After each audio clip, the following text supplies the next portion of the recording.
ito, lalay ako sa brake. Pag gusto kong accelerate ng konti, dahan lang ang press sa accelerator pedal or gas pedal. Okay, then brake and then neutral para pwedeng bitawan yung brake pedal sa baba.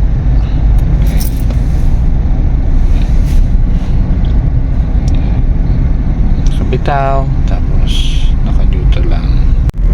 Hello sa mga kamanibela, nandito tayo ngayon sa MOA, Mall of Asia. Samahan niyo ako, magdadrive ako. Pupunta tayo ng EDSA. Okay? Let's try. So kapag nagdadrive tayo, kailangan naka-headlight tayo kapag gabi. Alright? So naka-headlights tayo. Yung light controller natin, iti-twist yun ng 2 beses. Alright? Para magkaroon kayo ng headlight. Okay, so ikot tayo dito sa rotonda or yung circumferential no, yung globe nila. And then exit ako dito sa right. So ito, tatahakin natin yung EDSA.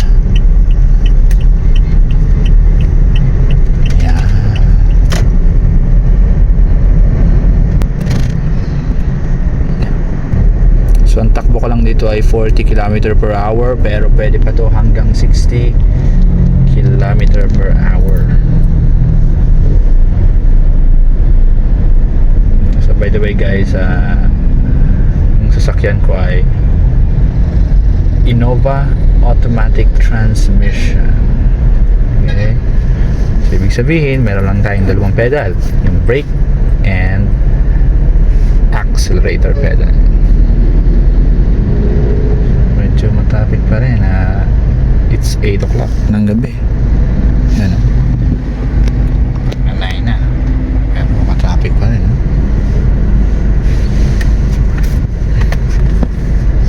So ito, pag matagal ang stop, naka-neutral ka lang para makapagpahinga yung paa nyo sa brake. Ayan, pag go, continue.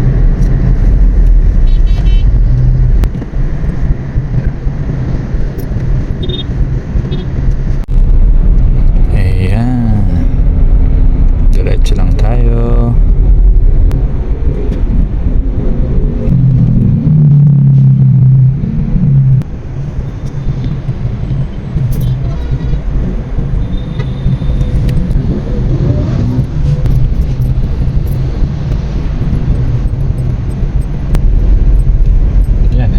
Start na ng EDSA to. Okay, dito tayo sa Pasay, malapit sa MRT Pasay or Taft, MRT Taft Station.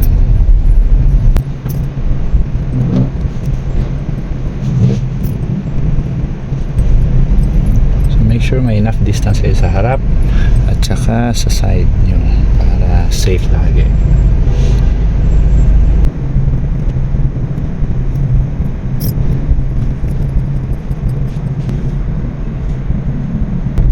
So ito, lalay ako sa brake. Pag gusto kong accelerate ng konti, dahan lang ang press sa accelerator pedal or gas pedal.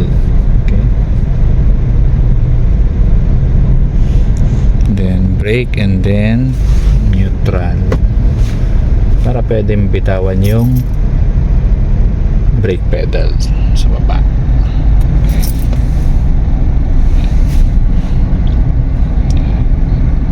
Bitaw, tapos naka-neutral lang. Okay.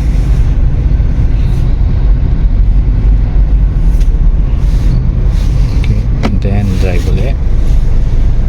Medyo umusog na sa unahan ng konti. Then pag traffic, ganito talaga, kailangan mong brake lang yung kailangan na i-release para tumakbo ng dahan-dahan. And then pag nakita natin na lahat naman na sila stop, pag hindi gumagalaw, let's say ngayon gumalaw ng konti, so okay lang, makapress tayo ng brake tapos bitaw ng konti para tumakbo. Pero once na lahat naka-stop, make sure na naka-brake ka, tapos i-change mo sa yung gear mo from drive to neutral, and then para mas safe, pwede nyo i-engage yung handbrake or itaas yung handbrake. Then saka nyo bitawan yung brake pedal sa baba.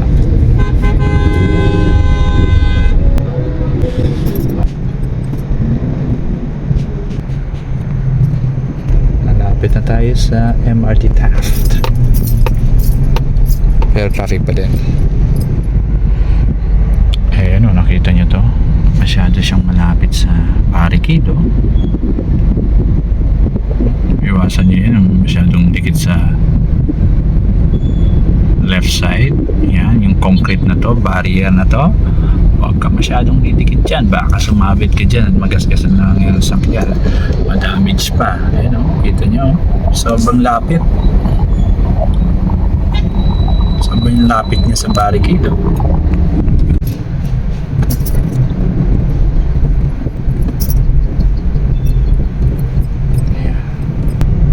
Ayan, may umata sa unahan natin kasi nakaharang na siya sa yellow box. Delikado yun.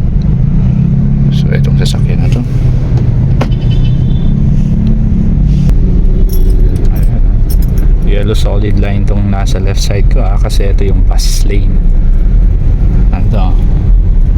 So dito lang tayo sa second lane.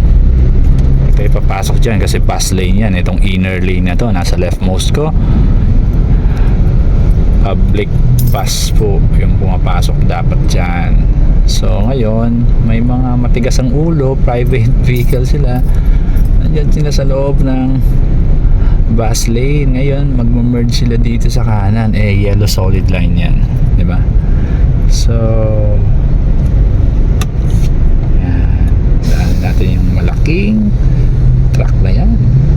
Binibigyan natin ng priority yung mga malalaking truck din na yan kasi ito yung mga sasakyan na pag curve nila ay kailangan nilang malaking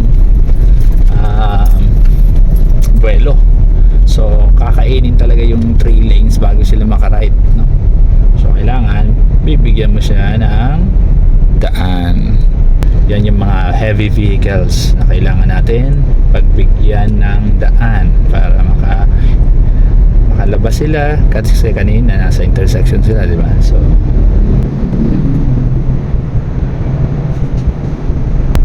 ito ay EDSA going to Magallanes station ng MRT. Tingnan mo sa lakad.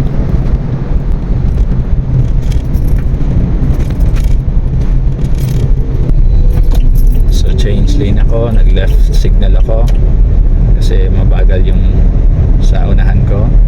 So make sure pag nag-change lane kayo, dapat tingin kayo sa side mirror at the same time tingin kayo dito sa blind spot sa my passenger seat window. Okay, so bago kayo mag-change lane. So ito, Magallanes na to.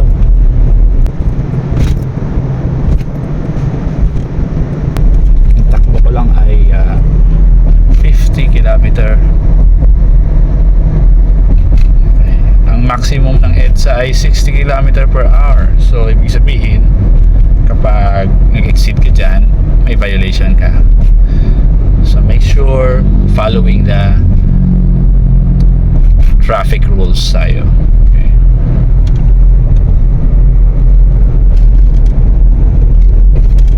Again, itong inner sa left side is bus lane, yellow. Ayan, pag nakita natin naging white na siya, ibig sabihin pwede na dyan. Yan, nakita na nagkaroon ng broken line, ibig sabihin pwede na dyan ang private vehicle. Okay, kasi ito yung kaliwaan na to papuntang Ayala. Kung aakyat sa Ayala, ito pala yung tunnel ng Ayala. So pag sa tunnel, sa simula sa left, may paakyat yan, di ba? So Ayala na to. Yan. So mas konti yung traffic kapag gabi. The time is 9:18.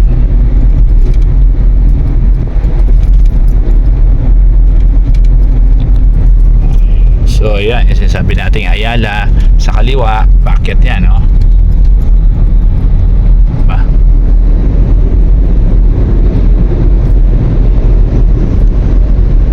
So dito tayo sa right kasi diretso lang ako under dito sa tunnel.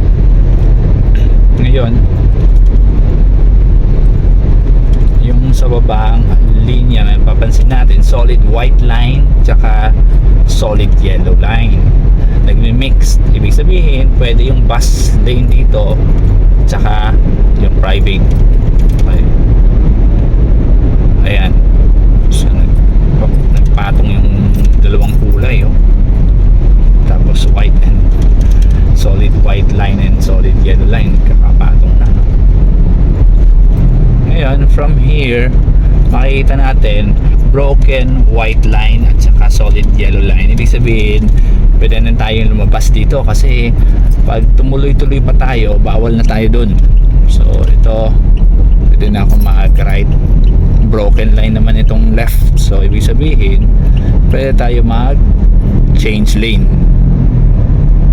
diba? So dito na tayo sa second lane sa gitna.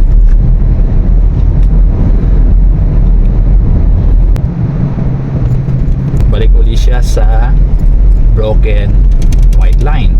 So pwede na ulit mag-change lane as long as make sure clear yung side mirror and then yung blind spot clear.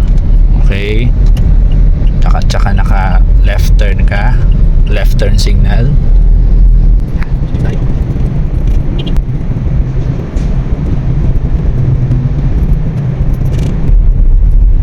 So kapag may motor sa unahan nyo, ganun din yung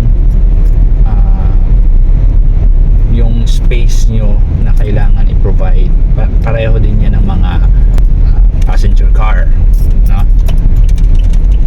Kahit sabihin natin maliit siya, pero dapat yung distance mo ganun din. 2 to 3 cars kapag slow moving car. Ngayon naka 40 km/h lang ako. Pero once na nasa expressway kayo 100 km/h, yun yung 2 to 3 second rule tinatawag. Nandito tayo sa Mandaluyong. So nakalampas na tayo ng Buendia. Pagkatapos ng Ayala, Buendia, and then ito Mandaluyong.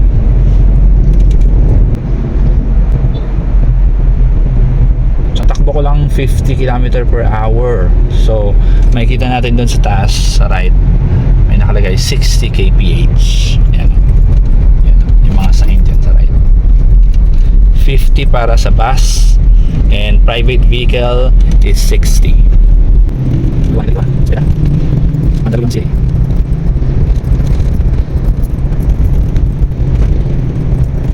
Ayan. So again mabagal lang tayo, 40 km lang tayo. So ito pababa to, papaba ng bridge, so brake alalay. Ayan. Ayan. So may space pa tayo kahit na nagbiglang brake yung unahan, may enough space pa tayo dahil alalay tayo, hindi tayo nagpe-press ng accelerator. Pero kung medyo mabagal na tayo, pwede na tayo mag-accelerate ulit. At saka nakita natin medyo malaki yung space sa unahan. Okay, ako alalay ulit ako ng brake. Okay, so yan po, ano? So hanggang dito na lang po tayo. Sana patuloy nyo lang ang pagdadrive ng dahan-dahan. And always remember defensive driving ang kailangan na skills pagdadrive. Ibig sabihin, as much as possible, nagpapakumbaba tayo sa mga daan. Kung may mga alanganing sasakyan, pakumbaba tayo. Hayaan nyo sila. Huwag Huwag tayo magagalit kasi yan ang magiging sanhi ng road rage. Yun yung mga aksidente, yung mga pag nagkakagalitan, ang nangyayari ay nagkakasakitan. Okay? So maraming salamat sa pagsama sa aking biyahe. Thank you.